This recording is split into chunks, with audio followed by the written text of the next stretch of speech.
Entre les lignes, bonsoir Clément Viktorovitch. Bonsoir. Et alors que les négociations à gauche avancent en vue des législatives, accord trouvé ce soir avec le Parti communiste, avec vous Clément, nous revenons sur la défaite d'Éric Zemmour. Le candidat de Reconquête était resté largement silencieux après son échec au premier tour de l'élection présidentielle, seulement 7% des voix, un silence qu'il a rompu hier soir. Dans une longue interview, il est revenu sur son parcours dans cette campagne.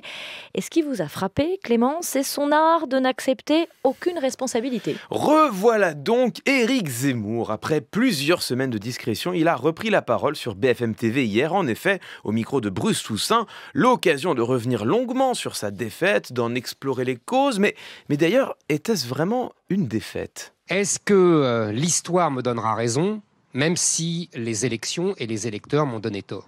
Ce n'est pas impossible. Je pense que cette élection ne m'a pas donné complètement tort. Que les Français m'aient dit « ton sujet, c'est important, mais en vérité, on y pensera plus tard », c'est leur choix historique. Absolument. Et vous savez, les peuples n'ont pas forcément raison. Et non, les peuples n'ont pas forcément raison et cette élection ne lui a pas donné tort. Si certains craignaient pour le moral d'Éric Zemmour, je pense qu'ils peuvent être rassurés. Alors, sur le fond, ce qu'il dit n'est pas totalement sans fondement. Le cœur d'une élection n'est pas de savoir qui a raison et qui a tort. Cela, seul un jugement rétrospectif, porté depuis l'avenir sur le passé, peut le dire, et encore, au prix d'audacieuses conjectures historiques. Non, le cœur d'une élection, c'est de savoir qui parvient à convaincre et qui échoue. Et de ce point de vue, les remarques d'Éric Zemmour ne sont pas fausses. En revanche, elles constituent une diversion. Et justement, Clément, est-ce qu'Éric Zemmour explique ce qui l'a empêché de convaincre ? Oui, c'est le cœur de l'interview, et tout part d'une question qui a le mérite de la clarté. Ne serait-ce pas sa rhétorique brutale qui serait en cause ?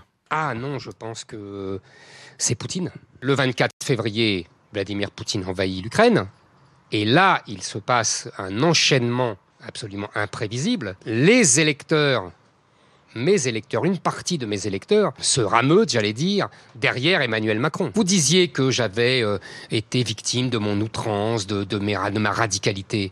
Moi, je pense surtout que j'ai été victime du bombardement médiatique incessant et du bombardement idéologique incessant. Vladimir Poutine, donc, bien sûr, ainsi qu'un bombardement médiatique incessant, voilà les seuls facteurs qui expliqueraient le score d'Éric Zemmour. Quant aux deux candidats présents au second tour, Marine Le Pen et Emmanuel Macron, à quoi doivent-ils, selon lui, leur qualification ? Les classes populaires françaises ont voté pour Marine Le Pen en pensant que c'était mieux parce que son père parlait déjà d'immigration avant elle, que pour eux, le nom Le Pen, ça veut dire la lutte contre l'immigration, etc. Quoi que dise Marine Le Pen. Bon, très bien. Macron a de la chance. Il n'a pas de la chance pour la France, il a de la chance pour lui. Il a eu de la chance. Le Covid, puis Poutine, puis l'Ukraine ont permis qu'il ne fasse pas campagne. Marine Le Pen a profité de son nom et du travail de son père, et Emmanuel Macron a eu de la chance. Voilà comment Éric Zemmour explique leur qualification pour le second tour. Clément, je ne vous sens pas très convaincu par ces explications. Non, pas totalement convaincu en effet. Ce qui frappe quand on écoute Éric Zemmour, c'est qu'il n'attribue les succès de ses adversaires d'une part et ses propres échecs d'autre part qu'à des facteurs exogènes. Ses concurrents ne réussissent jamais grâce à leur talent. Lui n'a jamais trébuché par sa faute. Tout est entièrement le fait du contexte. Alors c'est évidemment une manière commode de se dédouaner de toute responsabilité, mais c'est intéressant parce qu'elle revient à commettre ce que les historiens considèrent comme une erreur fondamentale de raisonnement, ce que l'on appelle verser dans la téléologie historique. La téléologie, cela consiste à relire toute l'histoire en partant de sa fin. Cela consiste à considérer que le contexte et les faits sont tels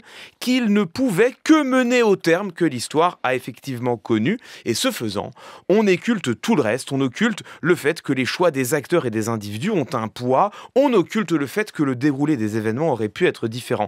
Et je ne prendrai qu'un seul exemple. Éric Zemmour a devant lui un enjeu important. La négociation d'une éventuelle alliance aux législatives avec le Rassemblement national. Dans cette interview, il déplore que Marine Le Pen ne veuille pas lui ouvrir les bras. Peut-être que s'il ne l'avait pas insulté à longueur de discours, il n'en serait pas là. Mais entre les lignes, merci Clément Viktorovitch.